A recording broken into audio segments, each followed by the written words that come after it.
Hello बच्चों, तो आज जो है सो काफ़ी टाइम के बाद हमसे एक सवाल पूछा गया है। वो है, वह ताप ज्ञात कीजिए जिसके लिए किसी सिल्वर से बने तार का प्रतिरोध उसके 20 डिग्री सेल्सियस से प्रतिरोध का दोगुना हो। ठीक है, 20 डिग्री सेल्सियस के संदर्भ ताप पे मान लीजिए कि 20 डिग्री सेल्सियस पर सिल्वर का प्रतिरोध का ताप गुणांक 4 गुणा 10⁻³ का केल्विन इनवर्स है।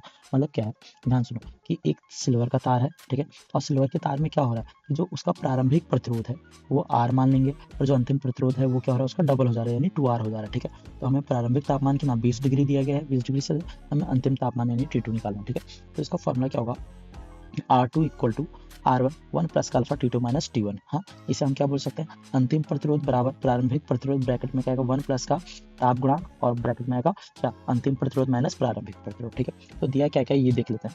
हमें प्रारंभिक प्रतिरोध दिया है आर, हाँ, तो हम उसे क्या मान लेंगे, R1। प्रारंभिक प्रतिरोध की वैल्यू तो नहीं पता, लेकिन हमें ये पता है कि उसका प्रतिरोध कितना है, R मान लेते हैं। ठीक है, और इन्होंने क्या दिया है कि R1 कब है, जब हमारे पास टेम्परेचर कितना है 20 डिग्री सेल्सियस है। ठीक है, और हमारे पास जो अंतिम प्रतिरोध है वो क्या, प्रारंभिक का 2 गुना हो रहा है, प्रारंभिक का क्या हो रहा है 2 गुना, और हमें यहाँ पे क्या T2 की वैल्यू फाइंड आउट करनी है। ठीक है, और हमें अल्फा का वैल्यू दिया गया है 4 गुणा 10⁻³ केल्विन इनवर्स। ठीक है, तो चलो सॉल्व करते हैं। हम क्या करेंगे, सबकी वैल्यू रखेंगे, तो R2 की जगह पर 2R equal to R1 plus का 4 इंटू 10⁻³ T2 माइनस 20 रहेगा। ठीक है, अब क्या होगा, R से R कट हो जाएगा हमारे पास। ठीक है, और उसके बाद क्या बचेगा हमारे पास 2 इक्वल टू 1 प्लस का 4 इंटू 10⁻³ T2 माइनस 20 हो जाएगा। ठीक है, हम क्या करेंगे, 1 को ट्रांसपोज करेंगे, और फिर उसके बाद हमारे पास कितना बचेगा, 1 बचेगा, और हम 4 इंटू 10⁻³ को क्या करेंगे, अपॉन में लेके चले जाएंगे। हम और इसको सॉल्व करेंगे तो क्या होगा, पावर को हम ऊपर लेके जा सकते हैं, तो आएगा 1/4 इंटू 10⁻³ और T2 माइनस का 20 आ जाएगा। हाँ, तो हम 4 से 1 को अगर कट करते हैं तो जीरो कितनी बार कट होगा, 0.25 टाइम्स कट हो जाएगा। ठीक है, अब हम क्या करेंगे, 0.25 into 10⁻³ equal to T2 minus 20 बचेगा, तो 10⁻³ से